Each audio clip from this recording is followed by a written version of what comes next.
Silent Hill.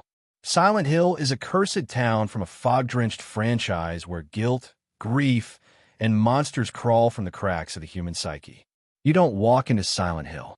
You're dragged there by something inside you, a memory you swore you buried, a sin you thought you'd forgotten. The place doesn't exist on any map because it exists in you. The fog isn't just weather. It's a veil, a suffocating filter of unresolved trauma. You can't see what's coming, but trust me, it sees you. And then there's the siren. That goddamn air raid siren. It's the sound of the world vomiting out its evil skin and revealing the meat underneath. Everything in Silent Hill is symbolic, but the symbols don't comfort. They accuse. Nurses without faces. Children with knives. Walls that bleed. It's therapy if your therapist was Satan in a hospital gown. And don't even mention Pyramid Head. He's not just a monster. He's your punishment. He's the thing that happens when your guilt grows legs and starts dragging a sword around. You don't defeat Silent Hill. You survive it. Barely. And when you leave, if you leave, you're not whole. You're just peeled. The SCP Foundation. The SCP Foundation is a secret organization tasked with securing, containing, and protecting the world from anomalies, at the expense of everything sane. This is bureaucracy's final form. A place where men in lab coats and moral ambiguity imprison gods, kill dimensions, and file the paperwork afterward. The horror isn't just the monsters, it's the coldness. The surgical precision. The way they describe a universe-eating parasite with the same tone as a quarterly earnings report. SCP-2317. Reality-breaching entity located in basement. Feed daily. Don't ask questions. That's it. That's the entire containment procedure for what might be Lucifer on a crash diet. Some SCPs are comical, rubber ducks that teleport. Others? Apocalyptic in the biblical sense. There's a hallway that erases your memory. A staircase that descends forever. A child who alters reality by dreaming. One document literally drives you insane the more you read it. They label these things with numbers and act like that makes it better. As if calling the apocalypse SCP-001 makes it a little more manageable. Spoiler, it doesn't. There's no victory here. No hero arc. Just containment. Endless, thankless containment. The world is held together by interns with panic disorders and D-class personnel they treat like disposable batteries. The real monster might just be the Foundation itself. Event Horizon. Event Horizon is a spaceship from a sci-fi horror film that traveled to hell and brought it back, inside itself. You ever stare at something so long it starts staring back? That's Event Horizon. It's what happens when theoretical physics goes feral. They build a ship to fold space, to travel faster than light, by punching a hole through reality. You know, just a little hell portal on aisle 3 of science. The ship vanished. Years later, it came back. Except it didn't come back alone.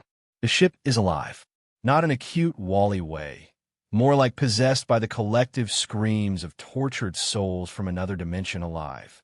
Crew members start hallucinating their deepest regrets, mutilating themselves, whispering to walls. One guy claws his own eyes out and says he doesn't need them where we're going. Classic vacation line. The Event Horizon isn't a haunted house in space. It's a haunting welded to steel and floating like a corpse in orbit. It's not trying to kill you. It wants to keep you. Forever. It wants you to feel everything you've ever buried, with no way out but through your own skin. If you ever see this ship, burn it. Burn it and the stars around it. And maybe the universe will sleep a little easier. The Warp.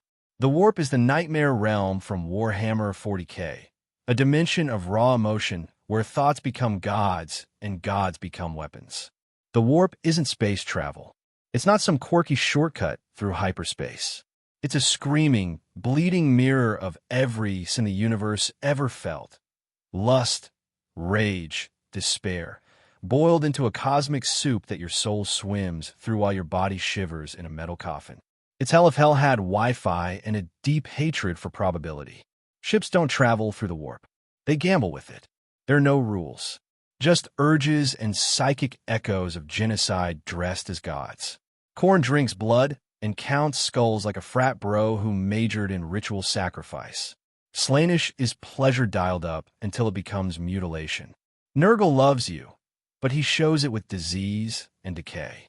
And Tzeentch? Tzeentch is the embodiment of change, the manipulator, the chess master whose pieces are you and your family in your next 10 reincarnations. Worse still, psychers, people born with a spark of psychic power, are like lighthouses to warp entities. Except these lighthouses scream. Imagine casting a fireball spell and accidentally inviting a demon to wear your skin like a prom dress. That's Tuesday in the warp.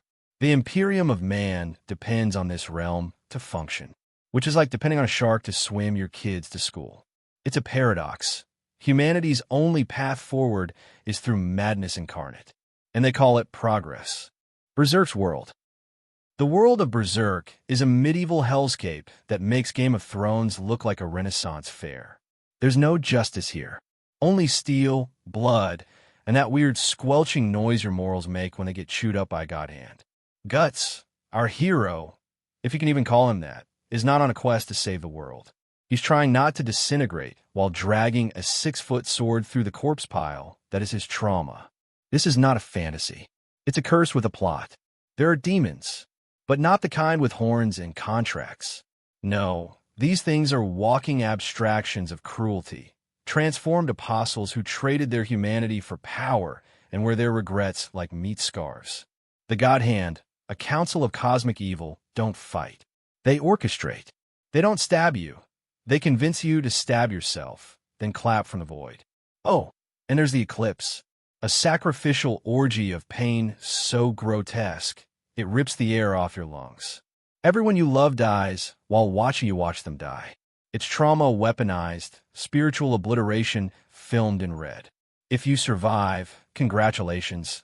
The world still wants you dead, and now your soul has a GPS beacon for all monsters within range. There's beauty in Berserk's world, but it's the kind you find in a shattered mirror, jagged, distorted, and always ready to slice you open if you get too close. The Deadlights. The Deadlights are an extra-dimensional force from Stephen King's It, a cosmic horror so alien it shatters the human mind on contact. You thought Pennywise was the monster? That dancing clown with a taste for fear-seasoned children? Nah, that's just a mask. A meat puppet for something that doesn't fit in our universe. Something that doesn't care about shape or form or time. Something that wears fear the way you wear socks. The Deadlights don't kill you. They expose you. Peel back your perception like old wallpaper until you're staring into infinity, and it's staring back, and you realize you've always been wrong. Wrong about physics.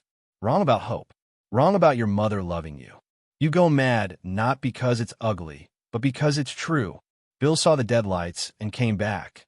Les. Beverly saw them and forgot. Audra saw them and didn't come back at all.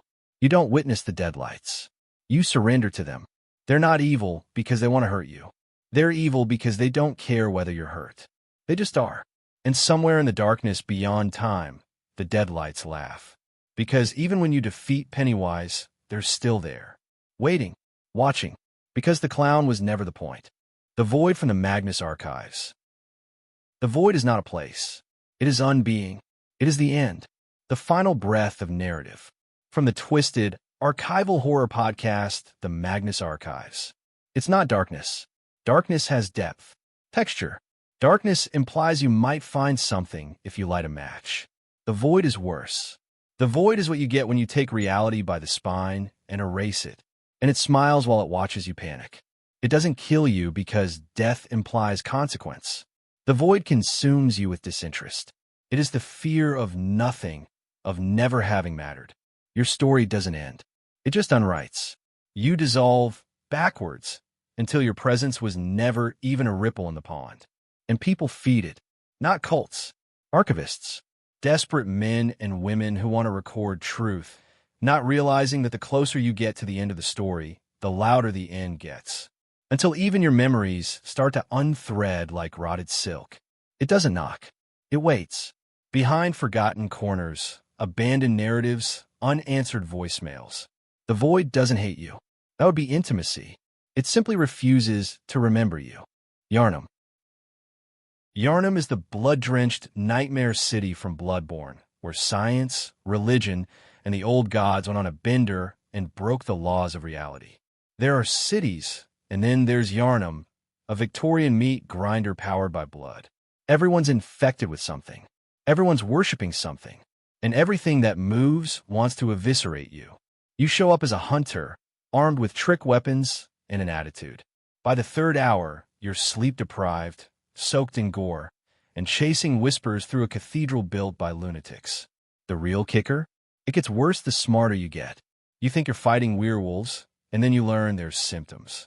Symptoms of insight. The more insight you gain, the more you see extra limbs, cosmic parasites, what eyeballs blinking on walls. If you can see it, it can see you. Some players go mad because they finally understand that the gods aren't just watching. They're inside. Every boss is a metaphor wrapped in sinew. A bride who miscarried divinity. A scholar who became a slug to meet the stars. There's a baby crying in the background. You never find it. That's not a bug. It's a warning. Yharnam is not a game. It's a test of spiritual rot. You don't escape. You ascend. Or worse, you wake up.